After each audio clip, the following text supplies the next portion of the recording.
Thanks for staying with us, everyone. We begin with news from the Bank of Ghana, where the Monetary Policy Committee has increased the rate at which it lends to commercial banks to 29.5%. That is 1.5% up from the previous time they announced the policy rate. Now, this, they say, is to check threats to inflation. Here's Governor of the Central Bank, Dr. Ernest Addison. The staff-level agreement with the IMF, the Bank of Ghana and the Ministry of Finance have finalized a memorandum of understanding on zero financing to the budget, which will be signed shortly. The passage of the relevant revenue bills by Parliament will therefore conclude the required prior actions to advance Ghana's program to the IMF Executive Board. This will be critical in resetting the economy on the path of recovery, including putting it firmly on a disinflation path and sustained growth. Headline inflation has declined marginally for 2 consecutive months, but continues to remain relatively high compared to the medium-term target of 8 plus or minus 2%. To place the economy firmly on the path of stability and reinforce the pace of disinflation, it is important that the monetary policy stance be tuned further to re-anchor inflation expectations towards the medium-term target. Given these considerations, the MPC decided to increase the monetary policy rate by 150 basis points to 29.5%. Additional measures. The committee also decided to reset the cash reserve ratio on domestic currency deposits for banks from 12% to 14% effective 13th April 2023. In addition, the bank will step up liquidity management operations to address excess liquidity conditions in the market. The committee will continue to monitor developments in the banking sector and deploy other macro-prudential tools. Governor of the Central Bank, Dr. Ernest Addison, addressing the press a while ago. We want to link up with George Afe, who is live for us at the Bank of Ghana. So, aside from moves to check inflation, what other reasons did he give for the policy rate hike?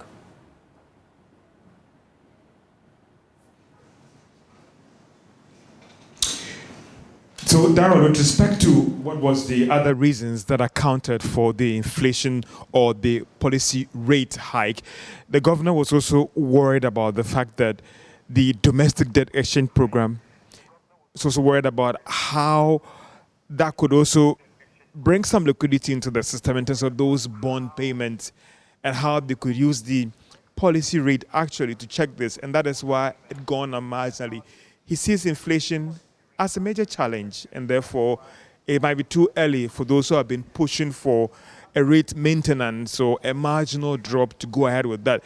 The governor again explained during the question and answer is that they're looking at ending the year at inflation rates around 29%, and he believes that the monetary measures being taken together with the zero financing that the Bank of Ghana is working with the Ministry of Finance might go a long way to also contribute to contain inflation.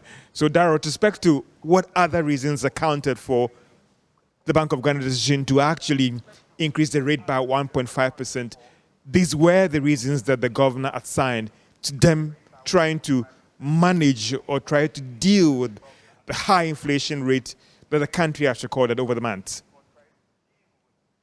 On the IMF program and the proposed timelines.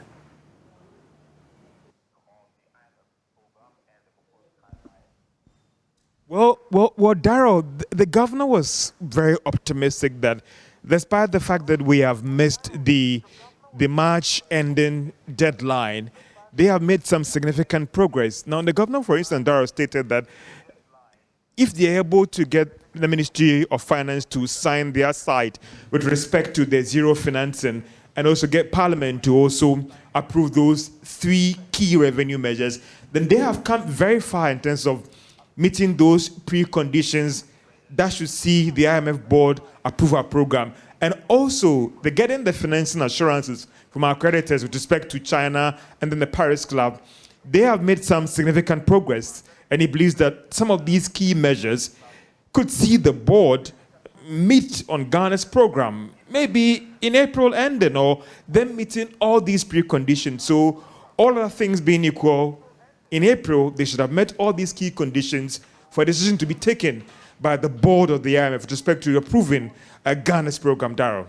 And there have been concerns about banking sector stability, especially with implementation of the domestic debt exchange program. What came up during their deliberations about the banking sector, and how do they hope to stabilize the situation?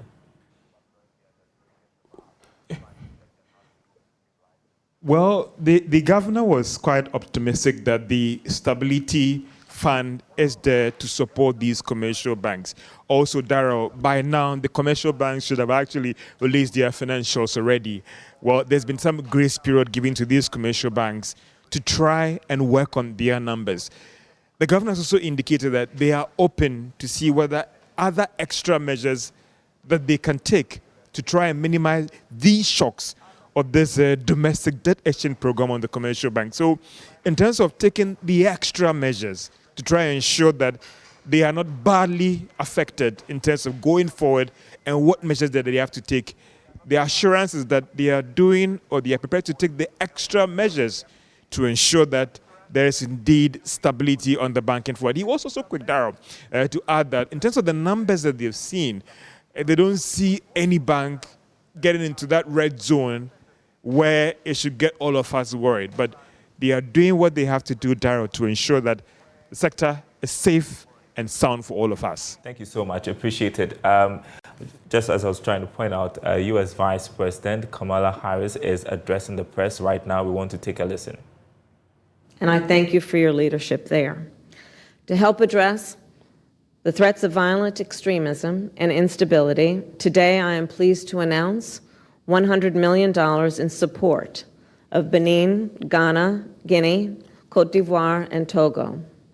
Last week, President Joe Biden announced a strategic plan for coastal West Africa as part of the United States strategy to prevent conflict and promote stability. Today, funding and the announcement that I've just made will help implement that plan and will address security, governance, and development issues in the region.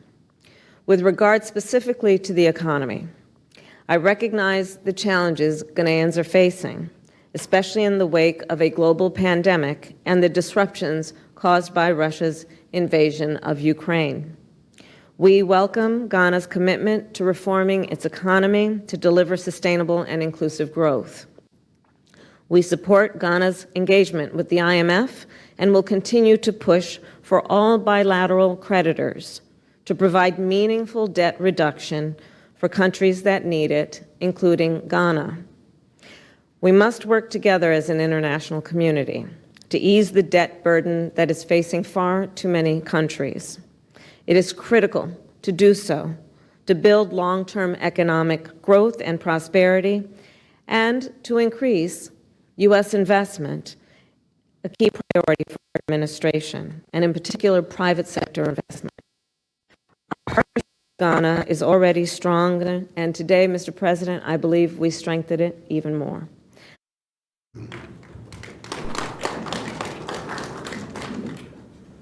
Thank you, President Nana Addo Dankwa Akufo-Addo, President of the Republic, Vice President Kamala Harris of the United States. We will now progress to the Q&A segment, and to have us moderate that session, we have Ms. Kirsten Allen, the Press Secretary to the Vice President, and Jefferson Saki, Deputy Director of Communications, please.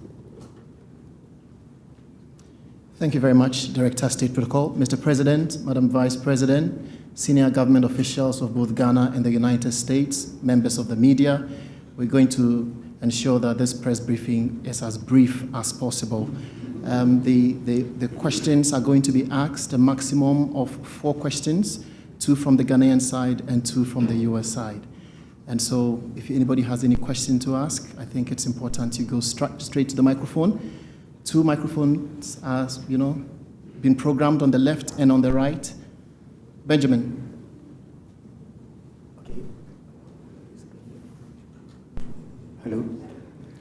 Excellencies, good afternoon. My name is Max Olofori, and Madam Vice President, welcome to Ghana. Thank you. In your address, you work for whom? I write for the Chronicle newspaper. Yeah. In your address, you touched on the economic recovery Ghana is going through, which is not alien to Ghana only.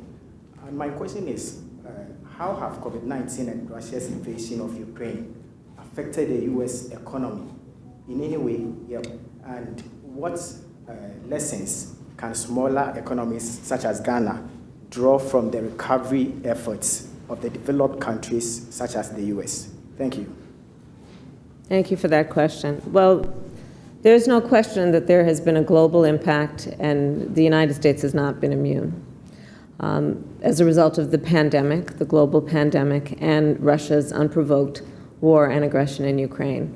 When we all think of in particular, the days during the height of the pandemic, what that meant, not only in terms of the loss of life and normalcy, the loss of significant periods of education for our children, but also what that resulted in terms of shutting down almost completely integral supply chains, and how that then influenced not only the ability of families to get and satisfy their basic needs, but it shut down industries, and it really did bring our economy in the United States and globally significant damage.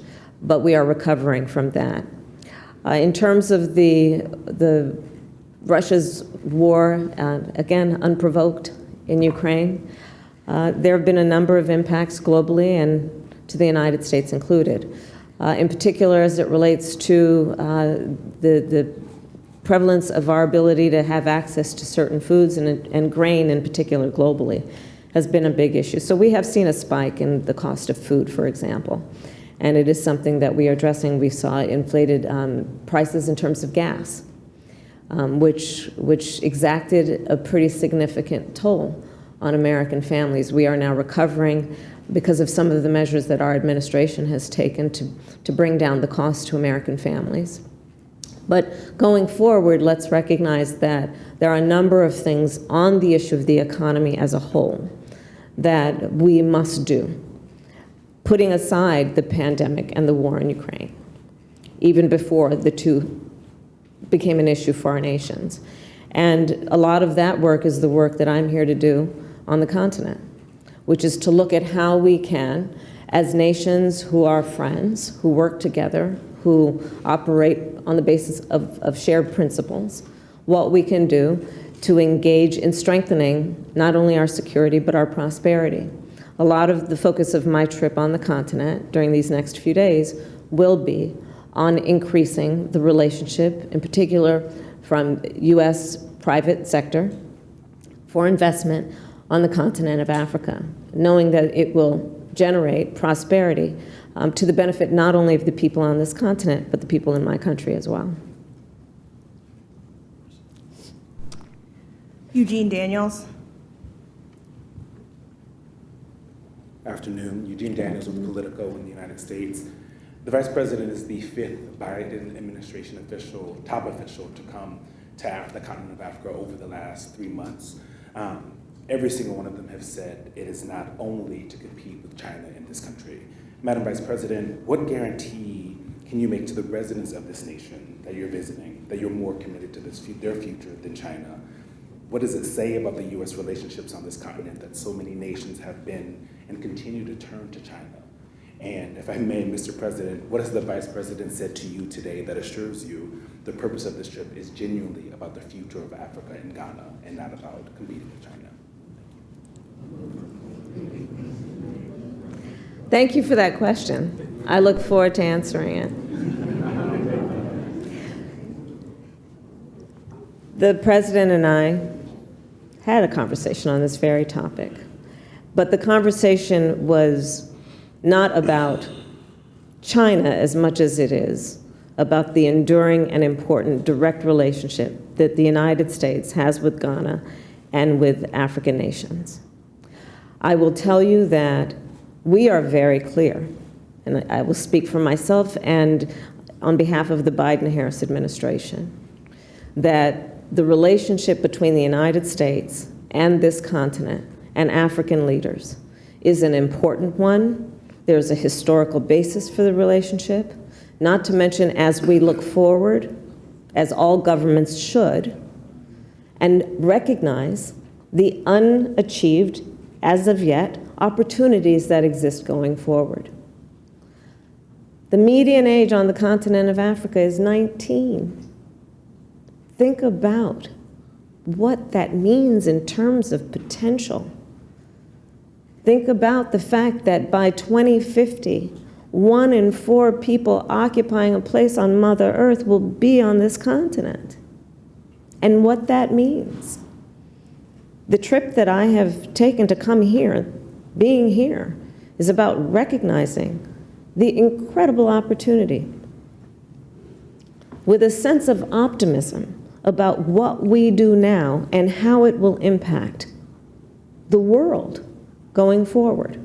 So this trip and this relationship, yes, we are concerned with security, we are concerned with what is happening on the globe as a whole, we are clear-eyed about that, but this trip is motivated by the importance of the direct relationship between the United States and Ghana, and as I travel the continent, those countries as well. Is it Mr. Daniels? Is that the name? Mr. Daniels, thank you for the question. I don't know, there may be an obsession in America about the Chinese activities on the continent, but there's no such obsession here. About China is one of the many countries with whom Ghana is engaged in the world. Your country is one of them. Virtually all the countries of the world are friends of Ghana, and we have relations in varying degrees of intensity with all of them. Our relationship with America is a relationship that has been forged over several decades, right from the time of independence up till now. Vice President Harris referred to the fact that Dr. King was here in 1957, forging the link between the civil rights movement in Africa and the African liberation struggle, which Ghana was a symbol of. So we've had a direct relationship in the 90s, in the millennium year. 3 successive American presidents visited us.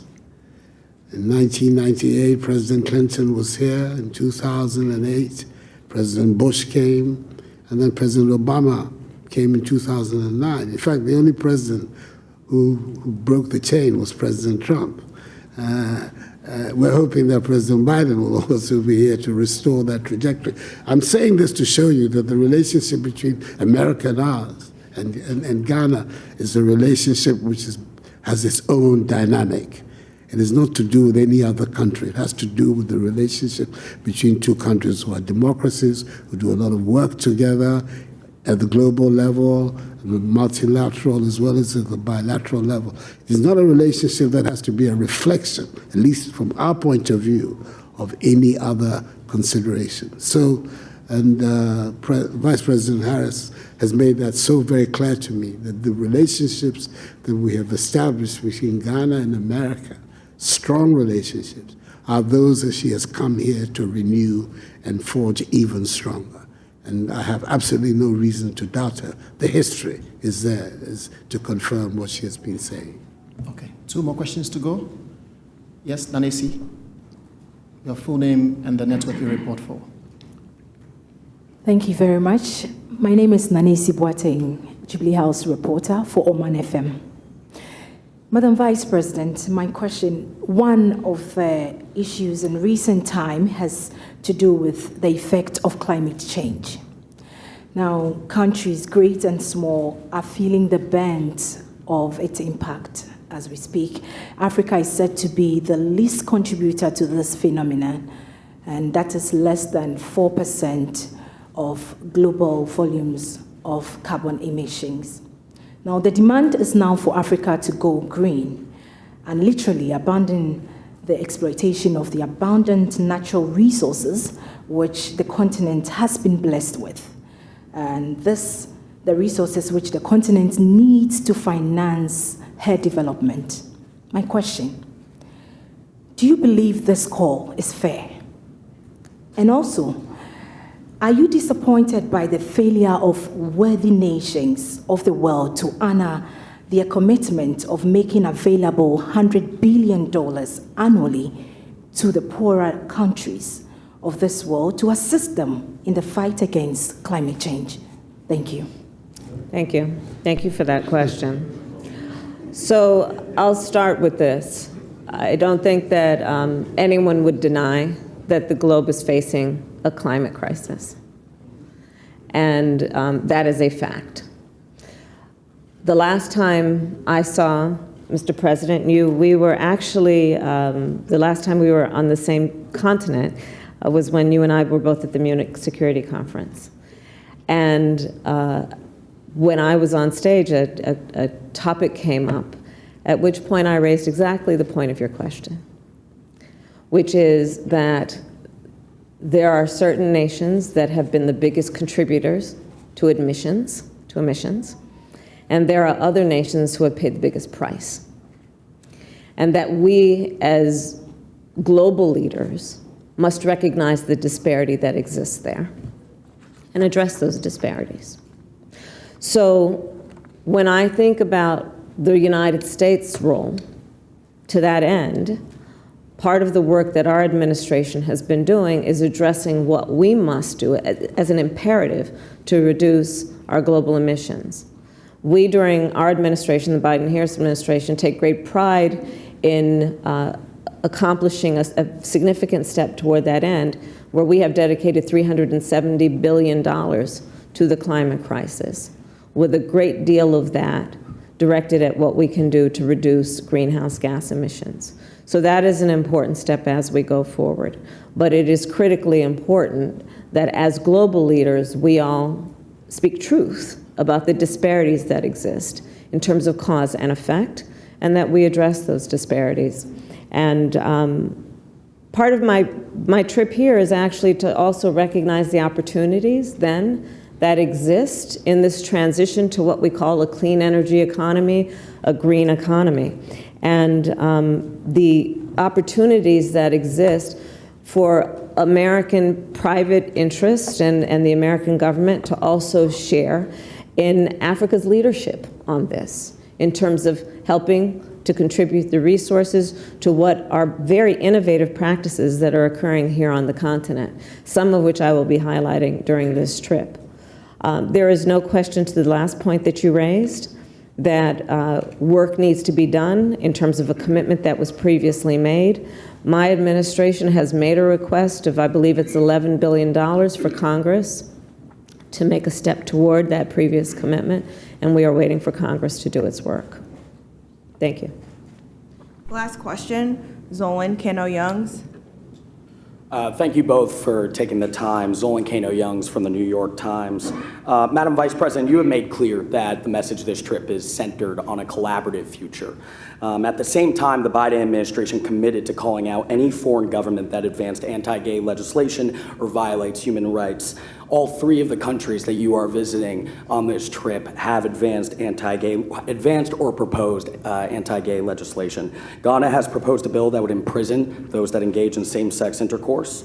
Gay sex remains a crime in Tanzania, and same-sex relationships are outlawed in Zambia. What have you said to the president and plan to say to other leaders on this trip about this crackdown on human rights? And for the president as well, you've talked about the proliferation of terrorist groups across the region, as well as pirate activities along the Western African coast. What does the presence of the Wagner Group say about past U.S. support when it comes to security? What more do you need from the United States to combat this threat? And also, can you confirm that Al-Qaeda has a presence currently in Ghana? Thank you. I'll start. I have raised this issue, and let me be clear about where we stand. First of all, for the American press who are here, you know that a great deal of work in my career has been to address human rights issues, equality issues across the board, including as it relates to the LGBT community. And I feel very strongly about the importance of supporting the freedom and supporting and fighting for equality among all people, and that all people be treated equally. I will also say that this is an issue that we consider, and I consider, to be a human rights issue, and that will not change. Yes, what's the name? Kano Youngs of the New York Times.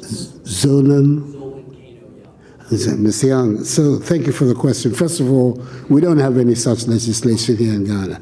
A bill has been proposed to the Parliament of Ghana, which has all kinds of ramifications, which is now being considered by the Parliament. It hasn't been passed, so the statement that there is legislation in Ghana to that effect is not accurate. No legislation. The bill is going through the Parliament. It's going through the Parliament. The Attorney General has found it necessary to speak to the committee about it regarding the constitutionality or otherwise of several of its provisions, and the Parliament is dealing with it. At the end of the process, I will come in. But in the meantime, the Parliament is dealing with it. And I have no doubt that the Parliament of Ghana will show, as it's done in the past, first of all, its sensitivity to human rights issues, as well as to the feelings of our population, and will come out with a responsible response to the proposed. The legislation was a legislation that is being provided as a private member's bill. This is not an official legislation of the government, but it is one that has been mooted by a handful of private members. So we will see what the final outcome of it. But my understanding from a recent discussion I had with the chairman of the committee, the substantial elements of the bill have already been modified as a result of the intervention of the Attorney General. We will see what the final outcome will be, and that is the stage at which I will also have the opportunity to prevent. As far as the presence of Wagner is concerned, we're concerned about it.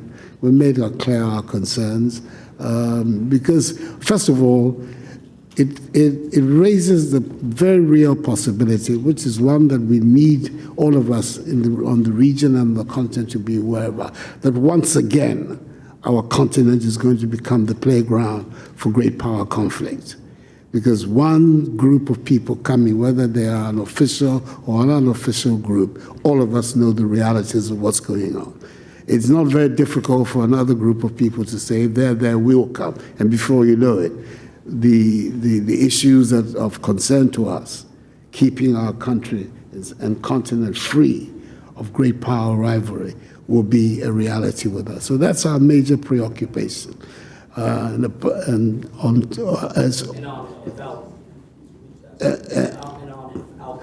Yes, but in any event also, we want to be in a position to resolve our own security problems ourselves, as much as possible without the intervention of foreign troops. The presence of Al-Qaeda in Ghana, I don't know. Formally, we don't have any information to that effect. It may well be that there are cells, etc., already in the country, but those are matters that the security agencies are very much on top of. And we're hoping that there will be no Al-Qaeda presence in Ghana. That has to be the wish of anybody who is a friend of this country and who wishes the Ghanaian people well. Thank you. President. Thank you, Mr. President. Thank you, Madam Vice President. I hope that we've been able to keep this one as brief as possible. You've done well. Yes, Mr. President. Madam Vice President, thank you for coming to our country. Thank you. And we look forward to the many engagements that you're going to have here, especially your public lecture tomorrow at the Freedom Monument. We really welcome you. Members of the media, thank you. Thank you very much, Jeff and Kirsten, for facilitating the segment. Ladies and gentlemen, this brings down the curtains on the press briefing, and we thank our two leaders for doing justice to the various items. There's no doubt that Vice President Harris's visit will indeed inject fresh dynamism to Ghana-US relations. Thank you all very much. God bless us all. Okay, media, please remain in the room. Please, thank you.